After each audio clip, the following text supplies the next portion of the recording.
ताज़ा और सटीक सत्य पर आधारित खबरें देखने के लिए न्यूज क्रांति बलरामपुर चैनल सब्सक्राइब करें और आगे देखें समाचार।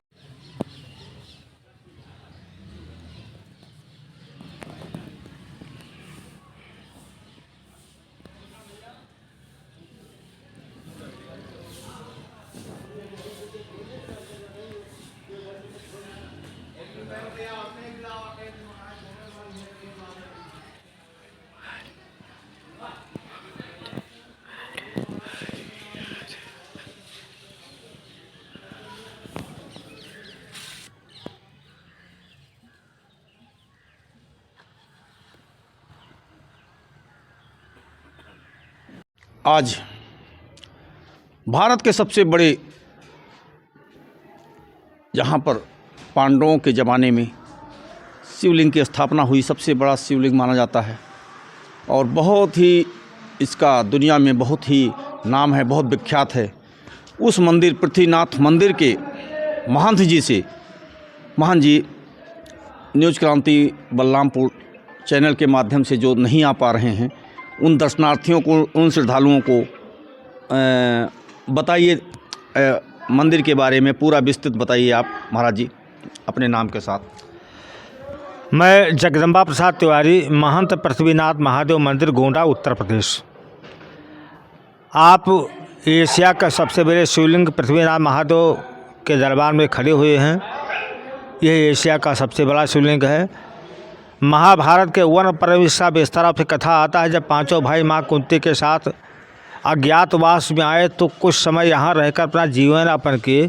उस समय क्षेत्र का नाम था यक्षचक्रा नगरी और इसी यक्षचक्रा नगरी में एक बकासुर नाम का राक्षस था, जिससे राजा प्रजा बहुत परेशान थे। राजा ने उसे बुला करके समझौता किया तो उसने कहा, मेरे भोजन की व्यवस्था भी आप करते हैं तो मैं आपके राज में कोई नुकसान नहीं करूँगा।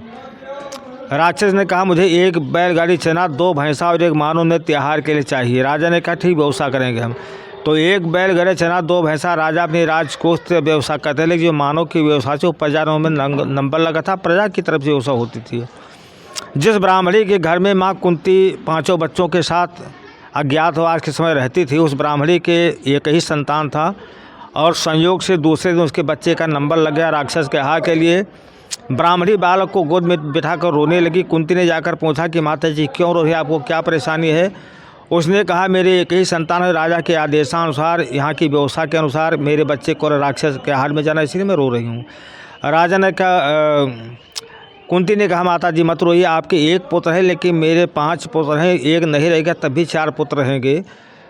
तो कुंती ने सुबह भीम को राक्षस के हार के लिए भेजा। राक्षस के हार के लिए भीम गए। भीम और बकासुर नाम के राक्षस भी युद्ध हुआ। अंतोगत्ता भीम ने राक्षस का वध किया, राक्षस मारा गया, प्रजा सुखी, सारा समाज सुखी हुआ। इनको एक कलंक लगा, जो राक्षस कर्म का राक्षस जाति का ब्राह्मण था, इनको ब्रह्म हत्या लगी। ब्रह्म हत्या से मोक्ष पाने के लिए भगवान शिव के इसके आदेशानुसार आज से लगभग 6500 वर्ष पूर्व द्वापर में भगवान शिव के आदेशानुसार भगवान पृथ्वीनाथ जी का स्थापना किया।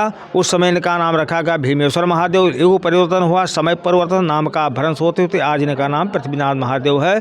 मानव निर्मित को छोड़ करके पुराणों में जितने शिवलिंग का उल्लेख होगा, ऐसे समस्त शिवलिंग भगवान पृथ्वीनाथ एशिया के अकेले शिवलिंग, इनकी पौराणिक कथा है।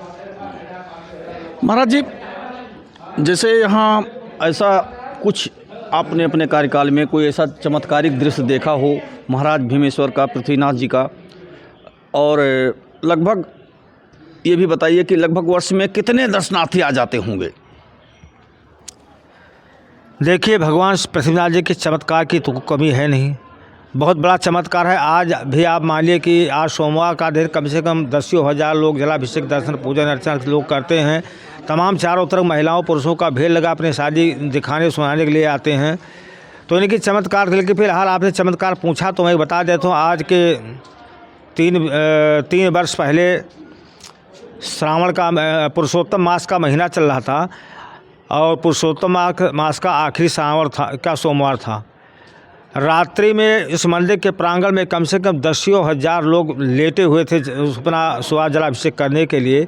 रात्रि में 12 बजे आकाशीय बिजली का प्रादुर्भाव हुआ मंदिर के शिखर पर। शिखर का एक कंगुरा टूट के मंदिर के नीचे गिर गया। उसकी कम से कम 1 बैलगाड़ी मलबा छिटक गया चारों तरफ प्रांगण में, जबकि दर्शनार्थी सब सो रहे थे, लेकिन किसी भी दर्शनार्थी को एक भी खरोच नहीं लगा। ये इनकी महान कृपा थी। महाराज जी, आप जो लोग नहीं आ पा रहे हैं, दूर दूर से तमाम लोगों की इच्छा है कि हम भगवान पृथ्वीनाथ का दर्शन करें, लेकिन नहीं आ पा रहे हैं, उन्हें आप न्यूज़ क्रांति बलरामपुर के माध्यम से संदेश दीजिए, बताइए कि कैसे आकर के दर्शन करें और कैसे लाभ बनाएं। जो दर्शन चैनल के माध्यम से करना चाह रहे हैं, कैसे करें, कैसे पुण्य के भागी बनें, क्या क्या उनको करना पड़ता है, कैसे करना पड़ता है, और अगर वो मौका निकालें तो कब ज़्यादा महत्वपूर्ण है, कब कम महत्वपूर्ण है, दर्शन करके आकर अपने अपने परिवार का कल्याण करें। देखिए, अब तो भगवान की कृपा से इस मंदिर के लिए चारों तरफ से अच्छे अच्छे मार्ग बन गए हैं। रेल मार्ग से जो व्यक्ति आना चाहे गोंडा से होकर के फिर टैक्सी टेम्पो करके पृथ्वीनाथ महादेव मंदिर आ सकते हैं, अपना निजी साधन हो तो चारों तरफ से मार्ग है, अच्छे मार्ग हैं आने के लिए। समय अगर कोई भीड़ भाड़ में आना चाहता है तो वर्ष के आपको मैं महत्वपूर्ण पर्व बता देता हूँ। कैली तीज महापर्व होता है, गंगा दशहरा होता है, महाशिवरात्रि होगा, श्रावण का 1 महीना लगातार मेला रातों दिन चलता है, जलाभिषेक होता है, पुरुषोत्तम मास होता है। हर सोमवार हर सावन को हजारों श्रद्धालु भगवान शिव को जलाभिषेक करते हैं। जब भी जिसके व्यक्ति की आने की इच्छा हो भगवान के दरबार में आ सकते हैं। बहुत ही सिद्ध पीठ है, पौराणिक पीठ है। यहाँ आने वाले समस्त भक्तों की समस्त मनोकामनाएं भगवान पृथ्वीनाथ पूरा करते हैं। इन्हीं के कारण लोग आते जाते बहुत दूर है, थोड़ा आगे भी है यहाँ पर। आप अभी इस मंदिर के, पवित्र मंदिर के, पृथ्वीनाथ मंदिर के महान जी से पूरी बात विस्तृत सुन रहे थे। अब एक बार आप फिर पूरे मंदिर परिसर का दर्शनार्थियों को दर्शन कराइए, और उसके बाद न्यूज़ क्रांति से बलरामपुर से बात करने के लिए महाराज जी बहुत बहुत धन्यवाद।